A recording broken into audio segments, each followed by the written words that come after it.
Hey everybody, Pastor Stephen Anderson here from Faith Forward Baptist Church in Phoenix, Arizona. This is part 3 of my life story. And in this video, I'm going to focus on the same period of time that I did in the previous videos, which is like elementary school. But whereas in the first video, I focused more on school stuff, in this video, I'm going to talk more about like what we did outside of school, summer vacations and, free time and what it was like being a kid in general, like, late 80s, early 90s. One of the biggest things that I think of about that time period is just always being on my bike. We all had BMX bikes. And so we'd always be riding around the neighborhood on our bikes and we would go build ramps. My parents would always buy new houses. So we'd live in a house for a few years and then they'd buy a new house. So we kept moving into newer houses, which meant that we always lived next to construction sites. So we would always go to these construction sites also after working hours, and there'd be all kinds of just, pieces of wood and plywood and things. So we would be able to assemble like ramps and jumps. And so we'd be able to ride our bikes off the jumps. And then we would also just play around in these houses that were like under construction.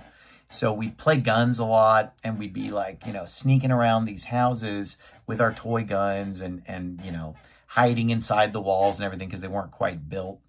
So we did a lot of that, riding bikes. We'd get scraped up and a lot of road rash from just crashing our BMX bikes. But that was a lot of fun.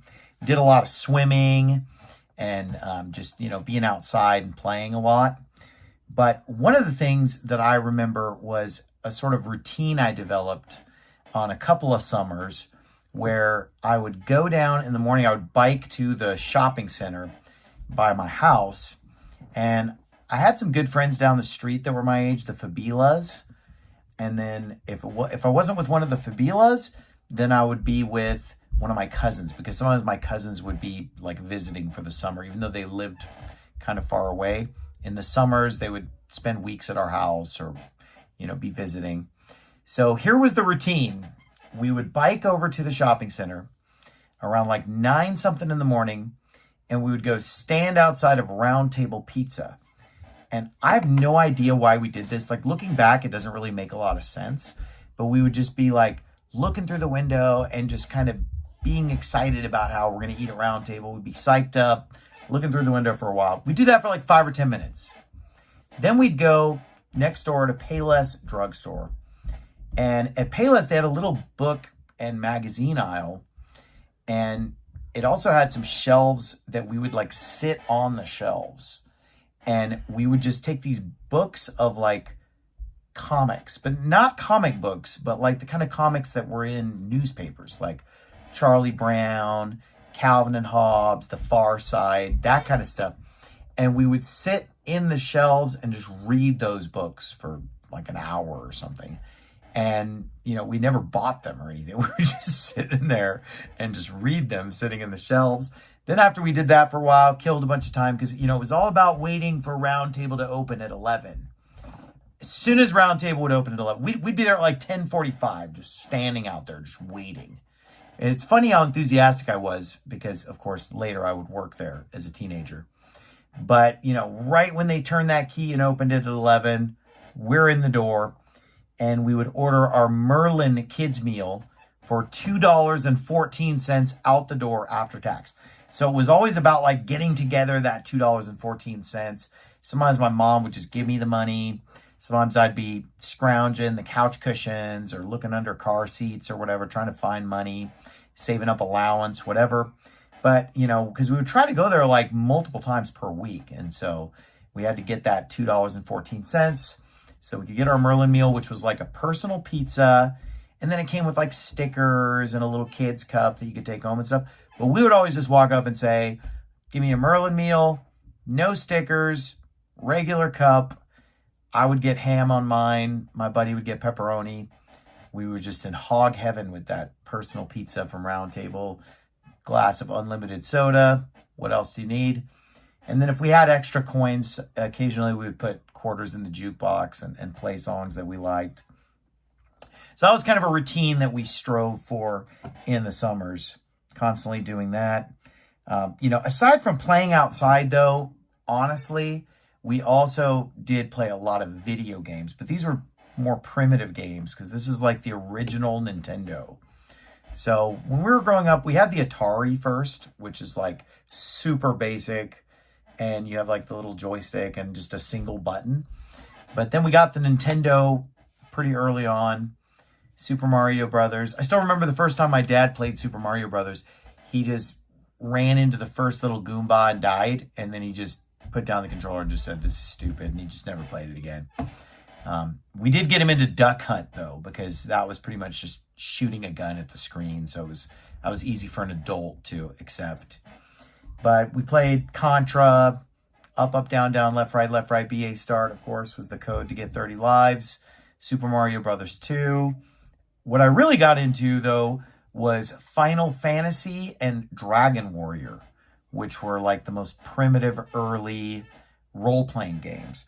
So I play video games way too much, to the point where I actually developed a nervous tic. And my grandfather, Dick Tackerberry, pointed out to me at one time, he said, the reason that you have that tic is because you're playing too many video games.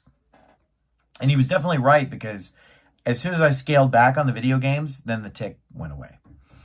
So don't play too many video games, kids. So I also got into playing piano a lot at this time.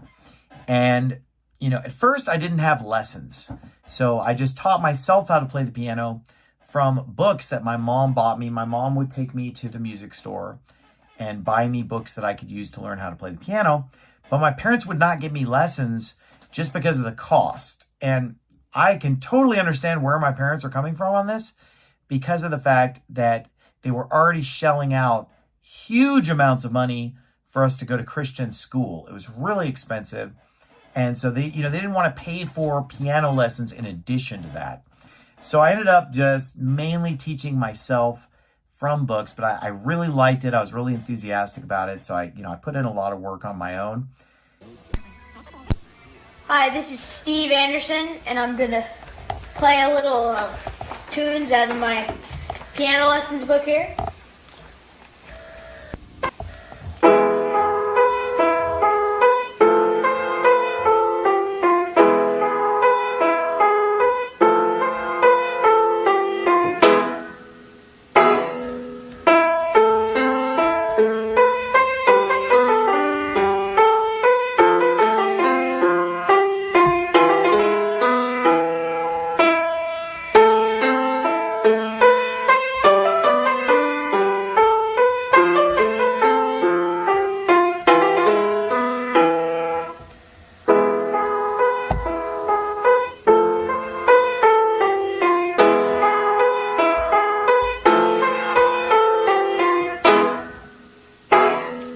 So finally, they could see that I was really into it and that I really cared about it.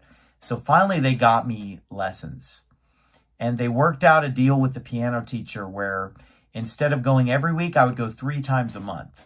And then that way it was a little bit discounted, because I only, went 3 times a month. So then I went to my piano lessons and, was able to get a lot better just from having an actual teacher helping me. And my piano teacher was great. I really enjoyed that. Also, during this time, I started riding dirt bikes with my dad, starting around maybe 4th, 5th grade, around that time. And the funny thing about riding dirt bikes with my dad was that, my dad's just really good at riding a dirt bike. He's just extremely good at it, never crashes. And so he was always kind of taking us on rides that were a little bit over our head. So, we'd always be riding on these very difficult trails that were more like his level of riding than necessarily our level. And the funny thing was that when you rode with my dad, you never got a break, because he would ride off ahead and then he'd stop and, pull out a canteen, have something to drink, eat a granola bar, whatever.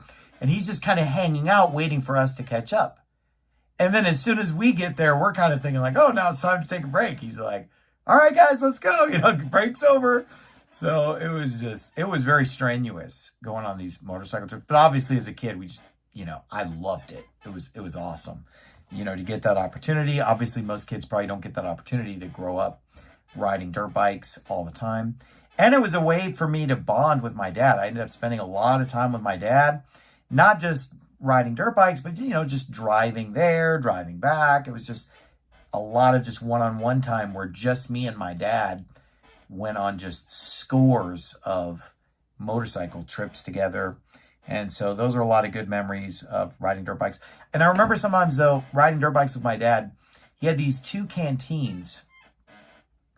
And I don't know why this was, but for some reason, he would have like ice cold Diet Coke in one of them, and then like warm room temperature water in the other one. And so if you wanted a drink, it was like a choice. Do you want cold Diet Coke? And like Diet Coke did not taste good to me as a kid at all. I mean, I still don't like it, obviously.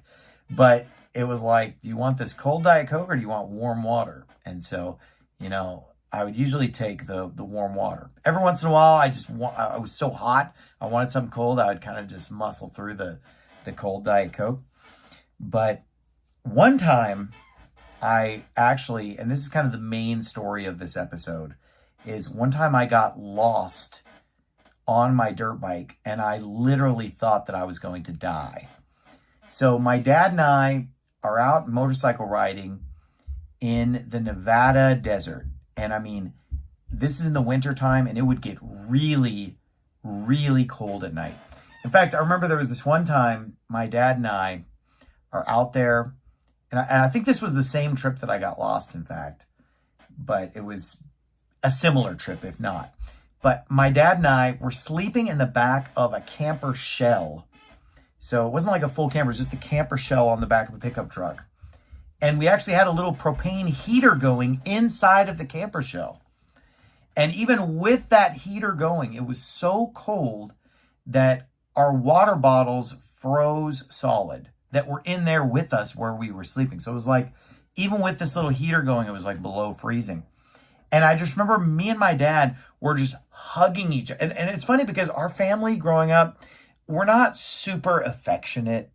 We're not really like big huggers and really like showing a lot of physical affection.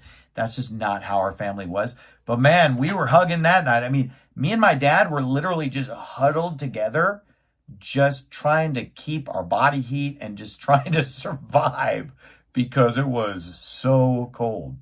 So anyway, put that in perspective of the story. And then in the daytime, it wasn't that cold. It was just that the temperature would really drop at night.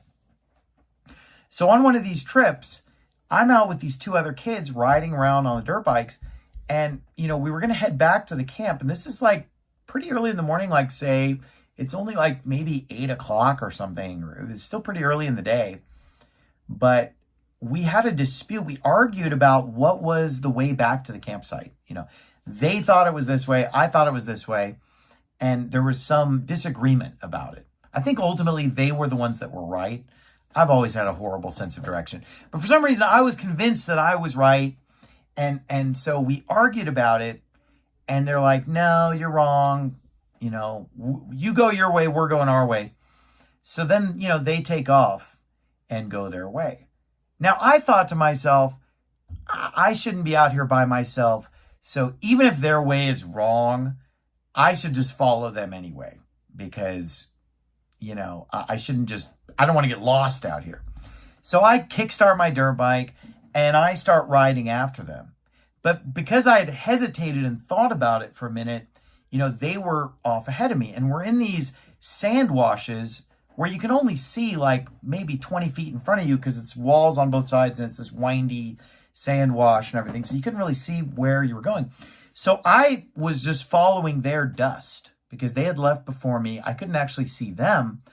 I was just following their dust. Well, at some point, I must have missed a turn or something because all of a sudden, the dust just stopped. So all of a sudden, there's no more dust, and I'm going along, and then there's a fork in the road, and I didn't know which way to go. Because remember, I thought this was the wrong way that they were going anyway. And so I was obviously confused about where I was. I was following their dust, trying to catch up with them. They ended up just leaving me behind. They didn't even know that I was even following them, so they're not waiting for me or anything. So I just picked a turn, and next thing you know, I am just completely lost, and I have idea where I am. And I mean, we're talking, this is the middle of nowhere in the desert in Nevada. I mean, there's nothing around. So the place where we were camped was near a town, and I mean, it's not even really a town. It was called Johnson Lane. That's what the place is called, Johnson Lane.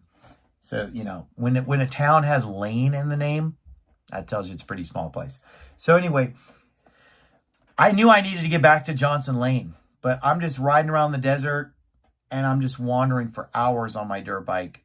And I have no idea where I'm going, where civilization is. I just keep getting more and more lost. And I'm thinking to myself, if I don't find the campsite or if I don't find civilization, I am going to die. Because I didn't have any gear. I had no survival gear. I'm just on a motorcycle in daytime clothes.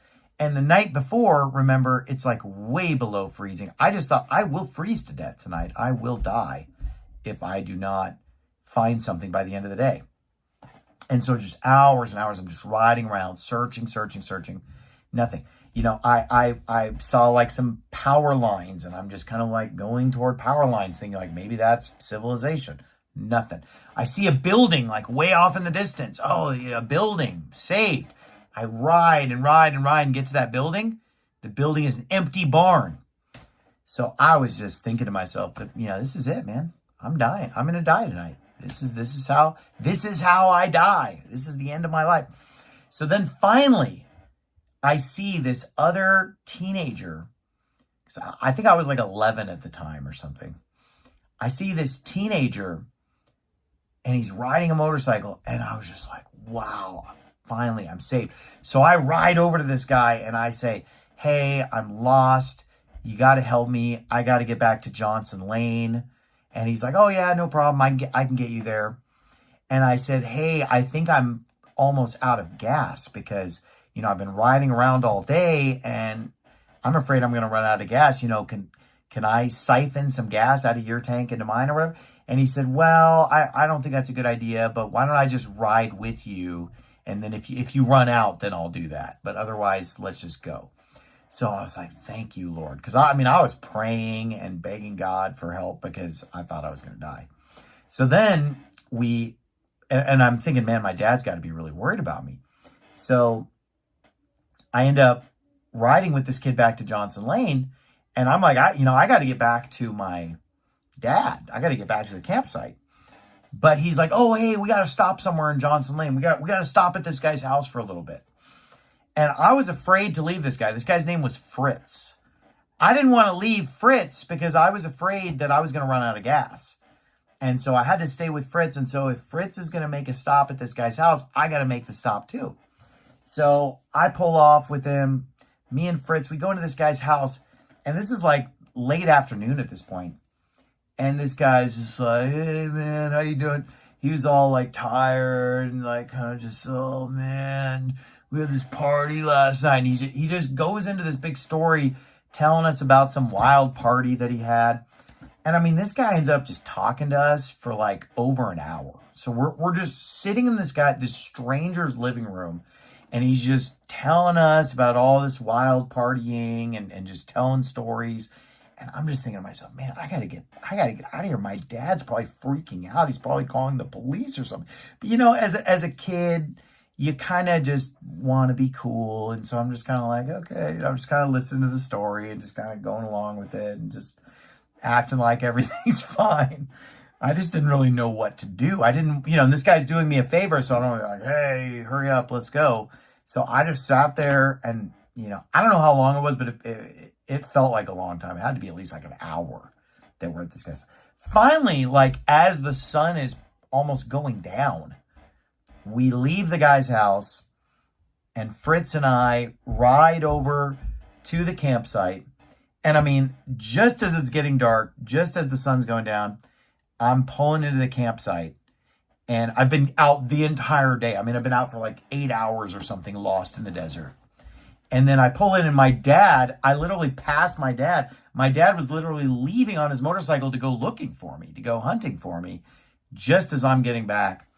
And the reason that he hadn't looked for me earlier is because he'd been out riding dirt bikes all day. He didn't even know I was missing. He had just found out I was missing, like, I guess, you know, minutes before less than an hour before. And he was just going out with a few other people as like a search party to figure out where in the world I was. But anyway, I got back just in time. I think that that's probably one of the closest times that I ever got to dying, because I'm pretty convinced that if I hadn't have found anyone or anything, I would be dead, because there's no way I would have survived those temperatures. Because at night, I mean, I'm in a camper shell to at least protect from the wind and stuff with a heater on, and I'm hugging my dad and just barely staying warm enough. And so I would have absolutely, and that was, and I'm with my dad, like we're in sleeping bags. Okay. Out there with no supplies, I probably would have been dead. But anyway, growing up, riding dirt bikes was a big part of my life, which was, a pretty cool way to grow up and spend time with my dad. And I pretty much, as soon as I got married, became an adult, I pretty much never rode a dirt bike again. Like I would say since I got married at age 19, I've probably spent like altogether total like an hour on a dirt bike or something. But growing up, man, I was just hundreds of hours of dirt bike riding with my dad. Anyway, I hope you enjoyed the story. God bless you. Have a great day.